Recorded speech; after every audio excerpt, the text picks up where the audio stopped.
Hello, स्वागत है आप सभी का एक और हमारे नए वीडियो में। आज की वीडियो हम बायोलॉजी की स्ट्रैटेजी के ऊपर बात करेंगे। देखो, बायोलॉजी में आपको अच्छा खासा गैप मिला है 7 डेज का। हाँ, वो होपफुल है कि आपका जो इतनी रिक्वायरमेंट है थी नहीं बायोलॉजी के अंदर। बहुत सारे बच्चे कह रहे थे भैया 7 दिन की तो रिक्वायरमेंट ही नहीं थी, उससे बढ़िया केमिस्ट्री में देते। तो कुछ हम अलग टैक्टिक्स के ऊपर बात करेंगे कि लाइक इसमें आप केमिस्ट्री को कैसे बैलेंस कर सकते हो। मेजर हम इस ऊपर की बात करेंगे। देखो, बायोलॉजी की स्ट्रैटेजी मैं बताता नहीं हूँ, मैं टू बी ऑनेस्टली बोल रहा हूँ। बायोलॉजी मेरा सब्जेक्ट नहीं है, मेरा सब्जेक्ट मैथमेटिक्स रहेगा। तो जितनी मेरे को आइडियाज हैं वो मैं बता दूंगा। इन डेप्थ तो जरूर डेफिनेटली नहीं घुसूंगा, जितना मेरे को आता है उतना मैं बता दूंगा। हाँ, मेरे टीममेट में है बायोलॉजी जिन्होंने टिप्स मेरे को कुछ दे रखे हैं। मैं ज्यादा नहीं डिस्कस करूंगा इस पर, टू बी ऑनेस्टली बोल रहा हूँ मैं। मेरा वो व्यूज कमाने वाला वो काम नहीं रहता। बहुत सारे बच्चे कह रहे थे बायो बायो बायो भैया बता दो, कुछ तो बता दो। तो जो चीजें मेरे को आती है, जो चीजें आपको यूज करनी चाहिए उसके बारे में बता रहा हूँ। इसलिए स्टार्टिंग में बोल दिया बायो मेरा सब्जेक्ट नहीं भाई। देखो, बायोलॉजी के अंदर आपके पास 7 दिन का गैप है। 20 को आपका आपका पेपर हो गया हिंदी का, 28 को आपका बायो का पेपर होने वाला। 7 दिन का गैप है ऑलमोस्ट। अब देखो, बहुत सारे बच्चों से मेरी बात हुई, बहुत सारे बच्चे यही कह रहे थे भैया 7 दिन की जो गैप मिली है ना, उतनी रिक्वायरमेंट है नहीं हमें, जरूरत से ज्यादा गैप मिल गया। तो मेरे हिसाब से ना, अगर आपकी केमिस्ट्री वीक है तो 3 to 4 डेज आप केमिस्ट्री को दे लेना और 3 to 4 डेज आपके बायोलॉजी को दे लेना। जिस हिसाब से देख लो, अगर 4 दिन उसको दे रहे हो तो 3 दिन इसको दे सकते हो, 3 दिन केमिस्ट्री को दे रहे हो तो 4 दिन आप बायोलॉजी को दे सकते हो। तो जितनी लगे रिक्वायरमेंट जितनी दे सकते हो उतना दोनों सब्जेक्ट को बांट के पढ़ लेना। और प्लीज ऐसा ही करना अगर आपको बायोलॉजी ठीक ठाक है तो, क्योंकि बायोलॉजी में आप सबको क्यों पता है। या फिर आप ऐसा कर सकते हो ना कि ऑल्टरनेटिव 4 दिन ना, मेरा तो यही बेस्ट रहेगा, 4 दिन आप दोनों सब्जेक्ट को लेके चलो। केमिस्ट्री भी पढ़ो और बायोलॉजी भी साथ में पढ़ते रहो, आधा आधा जो भी टाइम है यूटिलाइज करके वो उसको पढ़ते रहो दोनों। अब देखो, बायोलॉजी के अंदर आपके 4 सेक्शन होने वाले हैं। एमसीक्यू आपका आधे मार्क्स का रहेगा, फिल इन द ब्लैंक्स आपका आधे मार्क्स का रहेगा, वेरी शॉर्ट आपका 1 मार्क का रहने वाला है, जो सेक्शन ए के अंदर पूछा जाएगा।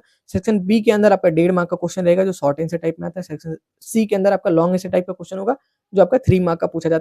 ध्यान रखना, इसमें ऑप्शन दिया जाता है, लाइक 2 क्वेश्चन दे दिया जाएगा, उसी पर्टिकुलर चैप्टर से किसी एक को आपको अटेम्प्ट करना होगा। सेक्शन डी की बात करें तो यहाँ पे एससी टाइप का क्वेश्चन पूछा जाता है, और यहाँ पे भी अथवा रहता है।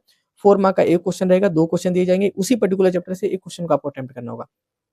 अब देखो, कुछ चीजें मैं बता देता हूँ जो बायोलॉजी के अंदर मेरे को मेरे सीनियर्स ने बताया। एक मेरे सीनियर्स का जो मेरे साथ काम करते हैं टीममेट, उन्होंने बताया। देखो, आपका जो एमसीक्यू होता है ईसीएट टाइप में साइड में रहता है। फिल इन द ब्लैंक्स भी आपका थोड़े, sorry sorry sorry sorry, my mistake. जो एमसीक्यू है ना, थोड़ा आपका लेंदी साइड में रहता है। उसके बाद आपका जो फिल इन द ब्लैंक्स है वो थोड़ा लेंदियर पूछा जाता है। वेरी शॉर्ट और short answer type almost equal type में रहते हैं। उसके बाद आपका लॉन्ग आंसर टाइप और जो ऐसे टाइप के क्वेश्चन होते हैं वो इजियर साइड में जाते हैं, काफी इजी रहता है, उसको अटेम्प्ट कर सकते हो। प्रीवियस क्वेश्चन के बेसिस पे ही रहता है, जैसे आपने फिजिक्स के अंदर देख के आए हो। हाँ भैया, फिजिक्स की क्यों याद दिला रहे हो, मत याद दिलाया करो भाई। इसका हमारा काम ही वैसा है। और थोड़ा भैया को शौक है दुखती नक्स पे हाथ रखने का। देखो, जोक सपाट आगे बढ़ते हैं। एक चीज ध्यान रखो, जो आपका फिजिक्स का जो था ना, फिजिक्स के अंदर आपने देखा होगा तो सेक्शन जो सी है, इतना तो एक्सपीरियंस हो ही गया होगा। सेक्शन सी और सेक्शन डी के अंदर थोड़ा सा ही क्वेश्चन घुमाया था, पास्ट ईयर में बहुत कम घुमाया था। अगर आपने पास्ट ईयर के पेपर देखे होंगे तो इस पर थोड़ा सा घुमाया था, लेकिन बायोलॉजी के अंदर ऐसा कुछ नहीं करेगा। तो सेक्शन सी और सेक्शन डी ऑलमोस्ट सिमिलर सा ही रहेगा, उतना कुछ प्रॉब्लम नहीं होगा। एमसीक्यू के अंदर थोड़ी बहुत दिक्कत हो सकती है, फिल इन द ब्लैंक्स हो सकती है, क्योंकि एनसीईआरटी की लाइन से उठा के पूछ लिया जाएगा। अब देखो, ब्लूप्रिंट आराम से फॉलो करो, कोई दिक्कत नहीं। अगर आप वीक स्टूडेंट हो तो ब्लूप्रिंट अभी फॉलो होते हुए आ रहा है, तो उतना कुछ ज्यादा चेंजेस नहीं होगा।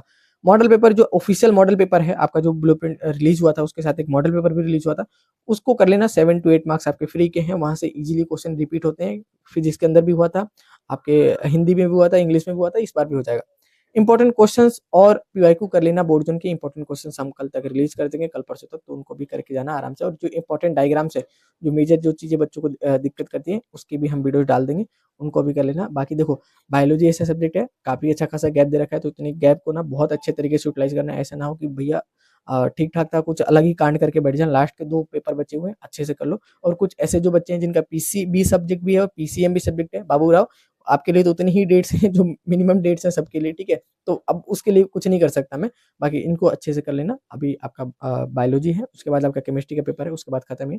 2 पेपर हैं, आराम से उनमें एफर्ट्स करो, मेहनत करो। केमिस्ट्री थोड़ा बहुत प्रॉब्लम क्रिएट कर सकता है, क्योंकि ऑर्गेनिक केमिस्ट्री में हमेशा करता है, लेकिन ध्यान रखना केमिस्ट्री में मार्क्स कटने के ज़्यादा चांसेस नहीं रहते हैं, क्योंकि सारे एक्सपेरिमेंटल चीज़ें जो भी लिख के आओगे उतना जो सही रहेगा, तो उसमें वो गलत करने नहीं बैठ रहा है, वो तो सही हो जाते हैं, मार्क्स आपको मिल जाते हैं ठीक ठाक। बाकी इन चीज़ों का ध्यान रखो। बाकी मिलते हैं यार अपने अगली वीडियो में, तब तक के लिए बाय।